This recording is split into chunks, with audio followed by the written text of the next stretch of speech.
Iniciamos el debate en Razón de Estado. Vamos a discutir sobre las reformas que le hizo el Congreso a la Ley de Contrataciones del Estado, un tema o unas reformas que levantaron muchas críticas desde diferentes sectores de la sociedad civil. Y para ello contamos con dos expertos. En primer lugar, Irene Flores, investigadora asociada del CIEN, y Pablo Hurtado, secretario ejecutivo de ACIES. A ambos muchas gracias por estar en Razón de Estado. Irene, quisiera empezar contigo. De forma muy sencilla, ¿cuáles fueron los cambios que se le hicieron a esta ley y por qué está generando tanto rechazo de diferentes sectores de la sociedad? Sí, buenas tardes. A ver, lo más importante es, en esta ley se modificaron los montos máximos permitidos para 3 modalidades. La primera es la compra de baja cuantía. En la ley, digamos, anterior, en la modalidad anterior, se permitía hasta un máximo de 25,000 quetzales, eso se subió hasta 100,000, es decir, las entidades pueden gastar en esa modalidad hasta 100,000 quetzales. Luego la compra directa, que estaba permitido hasta un monto máximo de 90,000, se sube hasta 200,000 y la cotización se lleva hasta los 2 millones de quetzales. Son 3 modalidades a las cuales se les afecta, se les incrementa en una cantidad considerable los montos máximos que las entidades pueden gastar utilizando esa modalidad.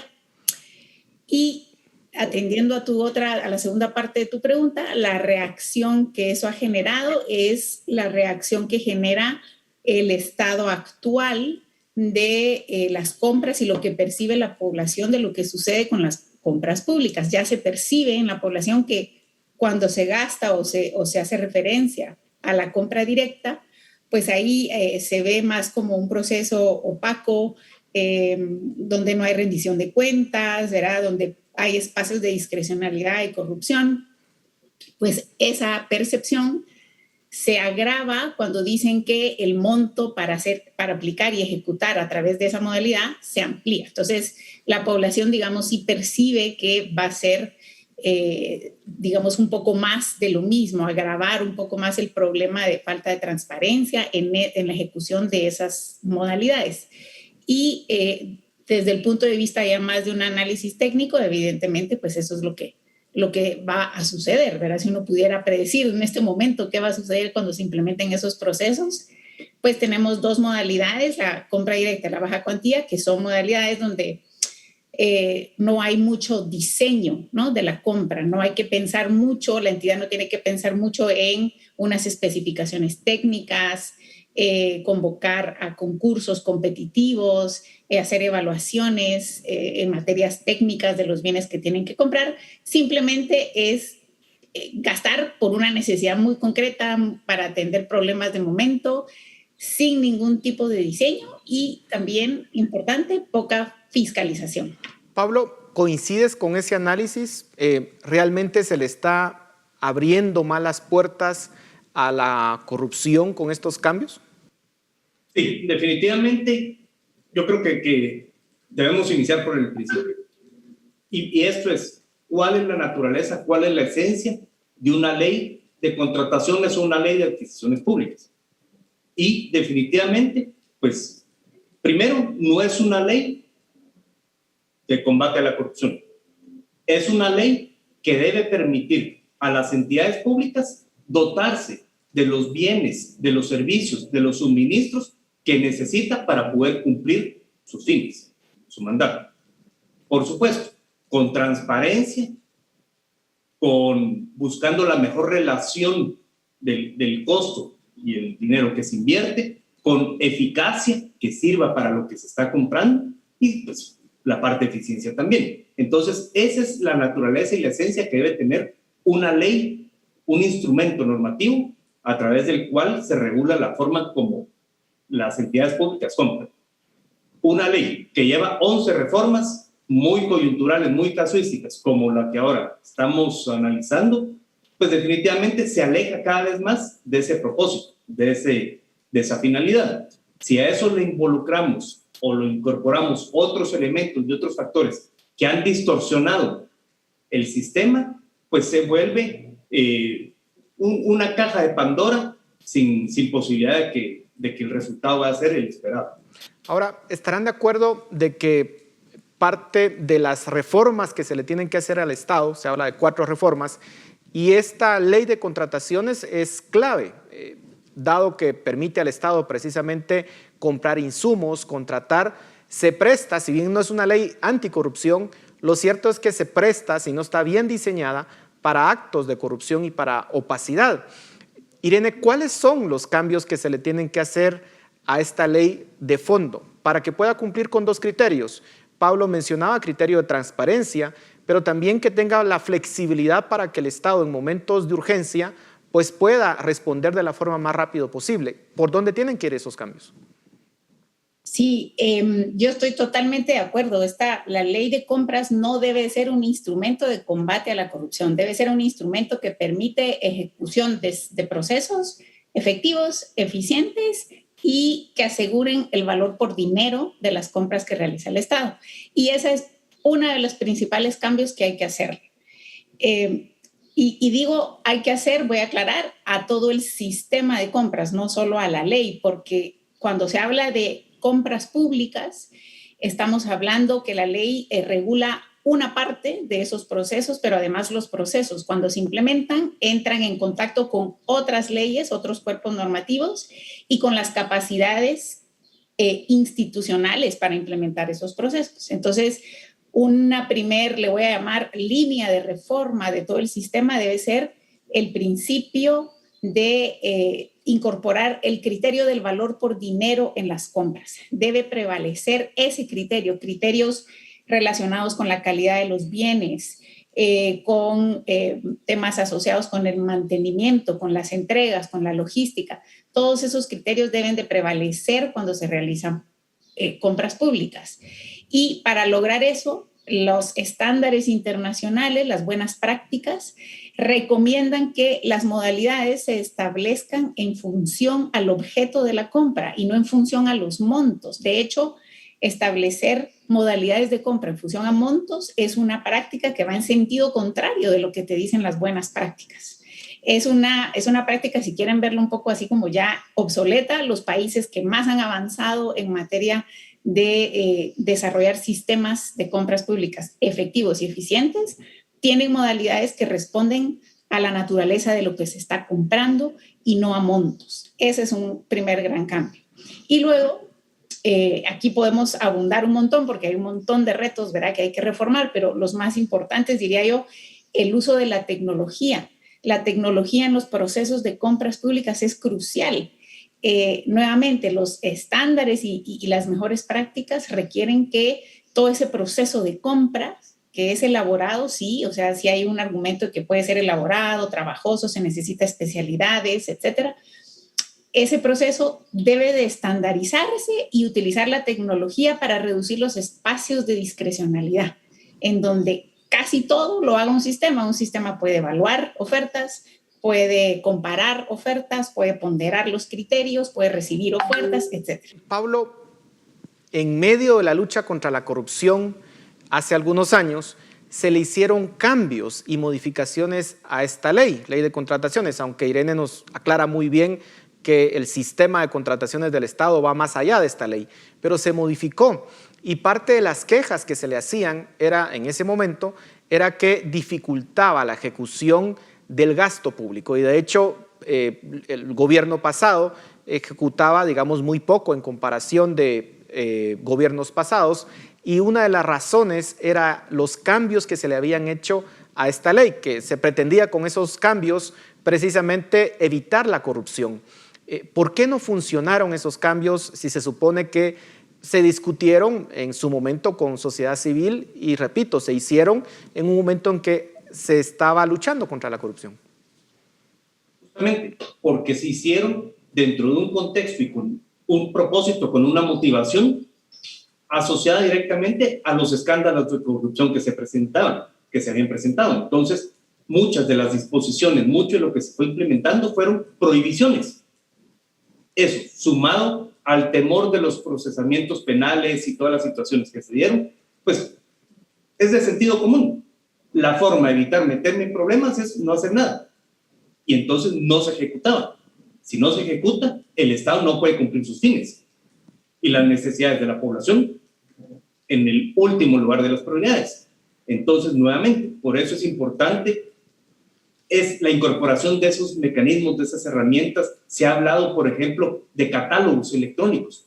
Hay una cantidad inmensa de productos pues, que se compran. Hay 3, 4, 5 opciones que se pueden dar, pero ya se sabe quién las vende, cuánto cuestan. Debería estar a disposición de un clic y poderlas comprar, y se sabe que es transparente, que es una forma transparente, que hay competencia.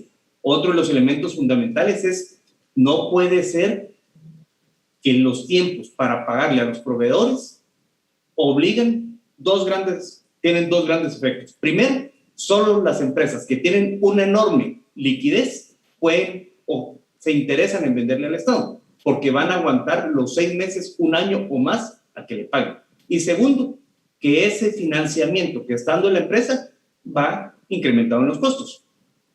Ya ahí es un elemento que no hace eficiente, que no hace eficaz el sistema como tal. Desde hace más o menos 20 años se han venido haciendo algunos esfuerzos por transparentar el gasto público. De hecho, antes de los años 90 en Guatemala, el gasto público era sumamente opaco. A partir de los años 90 más o menos se comienza con una serie de reformas y de cambios a la ley para ir transparentando ese gasto público. Sin embargo, existe la noción, Irene, de que en la última década se han dado retrocesos al respecto, tratando de desmantelar muchos de los paquetes de software incluso que se instalaron en su momento para darle acceso a la población sobre la información, sobre el gasto público básicamente. ¿Es así? O sea, ¿estamos retrocediendo en la transparencia del gasto público? ¿Es esta ley o estos cambios que se hicieron un retroceso en esa transparencia del gasto público? Sí, definitivamente va a implicar un retroceso. Miren, aquí, para que tengan algunos datos, ¿verdad? Y que la población entienda de qué estamos hablando. En este momento, sin necesidad de reformas, el 80% de los procesos de compras públicas se realizan por medio de la modalidad de compra directa. O sea, ya la compra directa es un instrumento, una modalidad de uso muy frecuente, y con estas modificaciones, en donde el importe máximo para gastar en esa modalidad se incrementa en más de un 200%, lo que vamos a ver es mucho más proporción de procesos de compras públicas ejecutados bajo esta modalidad. Compra directa, perdón Irene, compra directa quiere decir que básicamente no hay un proceso de cotización, no se hace un proceso de concurso público. Así es. Vamos a ver, aquí es muy buena tu pregunta porque es importante aclarar. La ley, como está redactada, requiere que en la compra directa hayan cotizaciones electrónicas. Es decir, que tiene que haber algún mínimo de competencia, ¿verdad? Y adjudicar al proveedor con el precio más bajo. Pero en la práctica, en una evaluación que realizamos varias entidades, incluido aquí los colegas de ACIES, en el 2019, pudimos determinar que solamente el 6% de todos los procesos tenían ofertas electrónicas. Eso quiere decir que la oferta electrónica se usa muy poco. Y si la modalidad que más lo requiere es la compra directa, en términos muy sencillos, no se está haciendo la compra directa con ofertas electrónicas. Es una compra directa, lo voy a poner así simple. De cuenticazo que la autoridad va a la tienda, ¿verdad? ¿Tienda de qué? Tienda de carros, tienda de bomba, tienda de papel, lo que tenga que comprar, ¿no? Y paga en ese momento. Algo así está en este momento la ejecución de esa modalidad.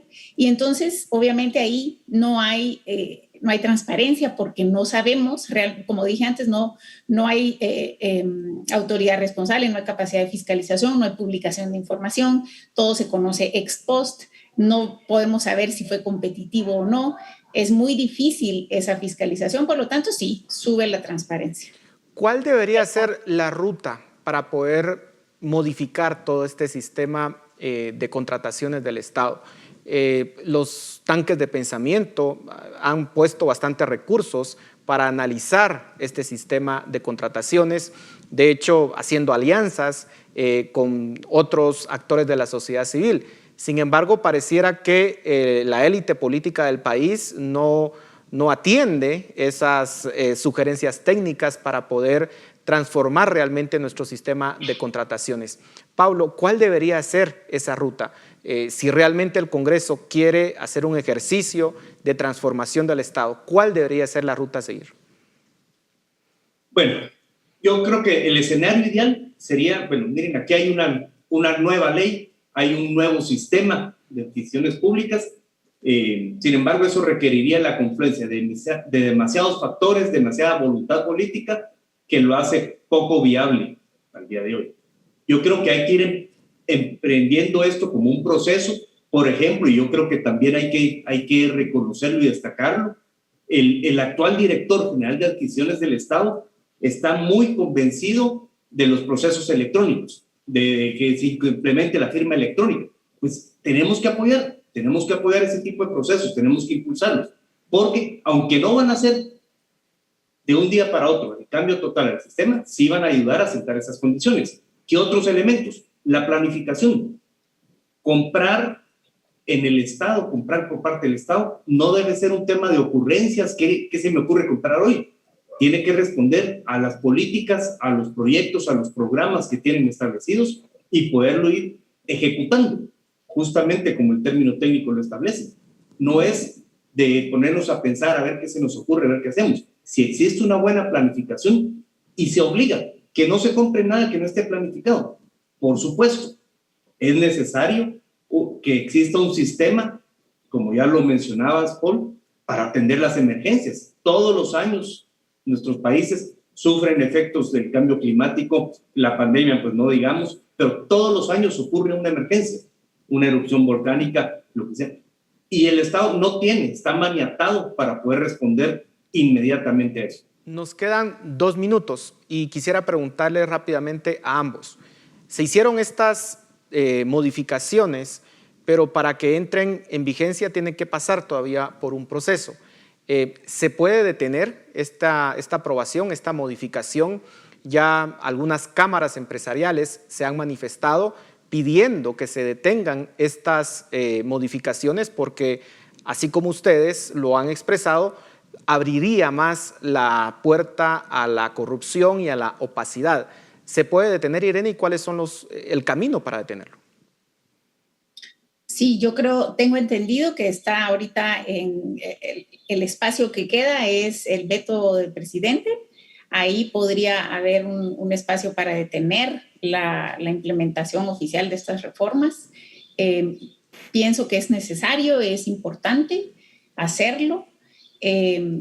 Tenemos que entender que necesitamos reformar el sistema de compras públicas. Hay mucho que se puede avanzar que no necesita ir a Congreso. Como bien mencionaba Pablo, temas de incorporación de tecnología, por ejemplo, aplicar efectivamente y bien la modalidad de subasta inversa, desarrollar documentos de contratación estándar, desarrollar metodologías, guías, manuales, capacitar a las entidades, todo eso hay que seguirlo haciendo. Y luego pues ya sentarnos y pensar en el largo plazo y el instrumento será una ley, pero previo un diseño de qué es lo que queremos como país de las compras públicas. Pablo, en 30 segundos, ¿se debería vetar esta ley? Definitivamente no es recomendable. No es recomendable, pero no podemos ser ajenos a las necesidades que tienen las entidades que van a comprar, y en este caso las municipalidades. Yo creo que a la par del veto, o sea, no se puede simplemente vetar. Tiene que establecerse al menos una mesa de conversación donde participe Finanzas, donde participe Contraloría y donde participe la NAM, para encontrar y poderle sacar el mayor uso a las herramientas que ya existen. Y la Contraloría es un actor importante en este tema, pero ya no nos queda tiempo para poderlo discutir. Así que muchas gracias por su análisis. A ustedes en casa, muchas gracias por su atención. Nos vemos la próxima semana.